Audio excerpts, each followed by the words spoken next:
All right, this is the day 21st out of 30. Well, just 9 days away from the actual goal that I set for myself. I'm just gonna start reading now, from what I left off yesterday. So we look at other people who, from a distance, seems to be easy street, but they they're they're dealing with their own problems. Bills appears to be crashing. He retires on a healthy pension. The house is paid off, and he drives a nice car, eats in fine restaurants. He takes overseas vacation, plays some golf. What we don't know is that he's using his insurance company. The roof is leaking. His son is on cocaine, and some burglar will have his video recorded by his time tomorrow. All of us are constantly challenged. Another reason doesn't get simpler. Another reason life doesn't get simpler. When things get too easy, we look for more problems. We say we say to ourselves, I can't do this with my eyes shut. I need a challenge. When life gets too simple, we start a family. When the house is paid off, we buy a bigger one. It's not just the world that complicates ourselves, we do. So so how do I keep from going crazy? It's how you de- it's how you deal with it. Point number one. Never tell yourself I can't relax and enjoy myself until relax and relax and enjoy while you're in the middle of things. Con- Continually ask yourself, what am I learning from this? We never get our life tied it into a neat little boxes. People see happiness as some kind of distant marriage, like they are crawling through the desert, and there is a sign ahead which says happiness. And they say, if I can just make it there, then I'll be happy. They have a logic. They have it logical figured out. We can't be happy now because we're having the bathroom remodel, remodeled. But the next month, the kids have the flu, and the cat's on heat. The in-laws are coming to stay, and they say around the next April. Teaching others a lesson. Have you ever been very excited about a book that you just read? You take it to a friend and say, read this, it's fantastic. Then you hold your breast waiting for their enthusiastic phone call, but they never call. 6 months later, you ask for your book, and 6 months later, you ask for your book to find A, they never read it, and B, they've lost it. The lesson here, which applies to friendly advice as well as book, which applies to advice as well as book, is that just become because you are re- just because you are ready for information doesn't mean everyone else is ready. In a nutshell, if people aren't asking you, they usually don't want the information. So what am I to what am I to learn from this? Reflect on this Reflect on your life to this points, and you'll perhaps see a reason why you took the path you did. You'll see people dotted through your past teachers, lovers, and even strangers on airplanes who gave you direction. You'll remember a book you found in a junk shop which shaped your thinking. You will recall accidents, heartaches, illnesses, failures, and financial crises that made you stronger and and taught you compassion. You'll see you'll see disasters which in retrospect were more likely a part of a larger scheme. You might get that feeling that you have been learning a series of lessons in just the right order. You might sense that one thing was always leading to another. In the beginning, it's difficult to see disaster in perspective.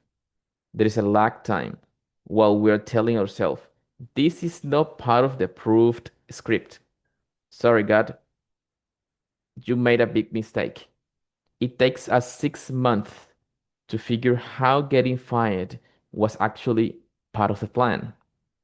The universe is patient and persistent teacher.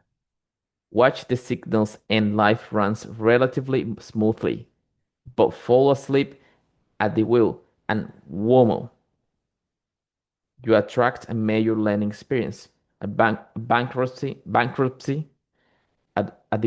divorce, a heart attack. Fred might argue there's no life path. Everyone has to be somewhere at some time. As he as he as he expand his awareness, he might he might not notice. He might notice his own unfolding curriculum. So, where are my next lessons? They are usually right under the no, they are usually right under our noses, and often we know exactly what they are, and we're hoping they'll go away.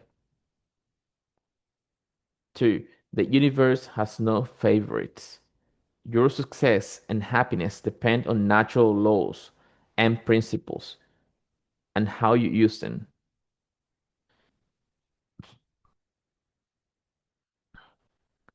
The law of the law of the seed cause and effect.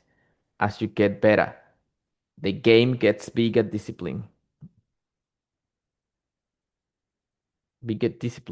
be adaptable. Universal laws. When the great spiritual when the when the great spiritual teachers told their stories, they spoke of sowing seed and fetching water. Of course, they talked of seasons and crops and fish because the people of the time understood farming and fishing. But it goes deeper than that. Nature, nature's law are all there. Nature's laws are all there is. Whether you are a goat herder, herder, whether you are a goat herder or computer programmer, the same rules apply. The law of seed.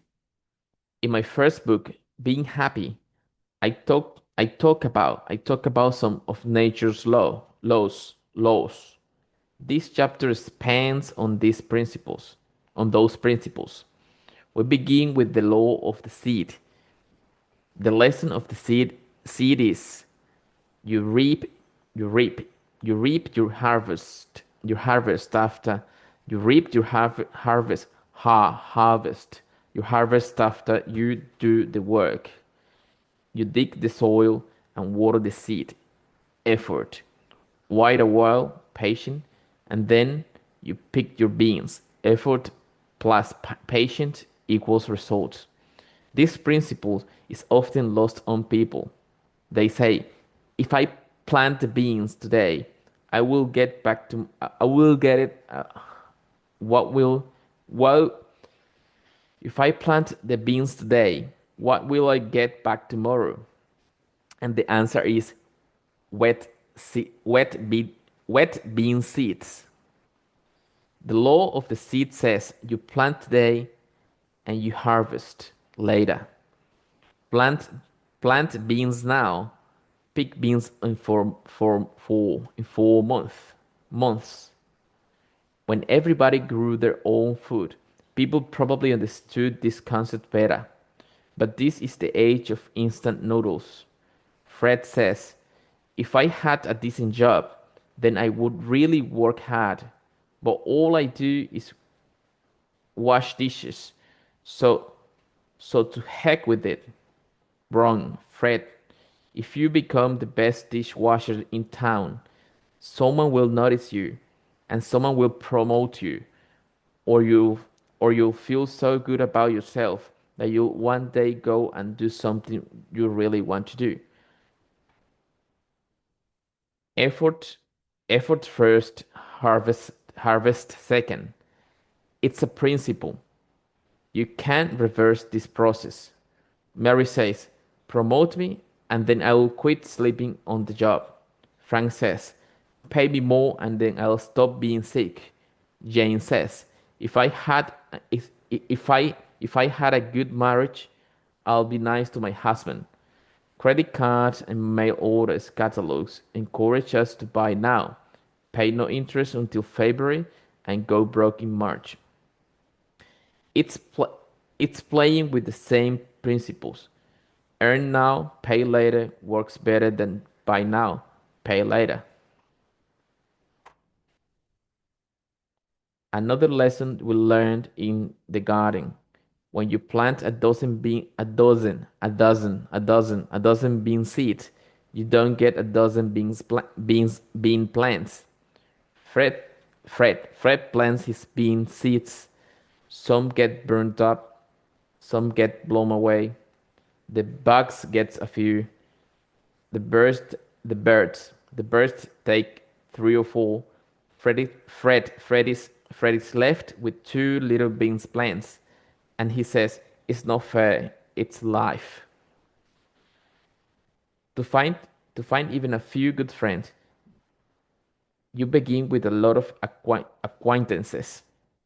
To find a deal employee, to find the ideal employee, you interview 50. To find a few regular customers, you begin with 100. You begin with 100. To find the perfect spaghetti marinara, you eat in a lot of restaurants. Well, I think that's it for today. I'm just gonna stop here and then keep going tomorrow. Thank you.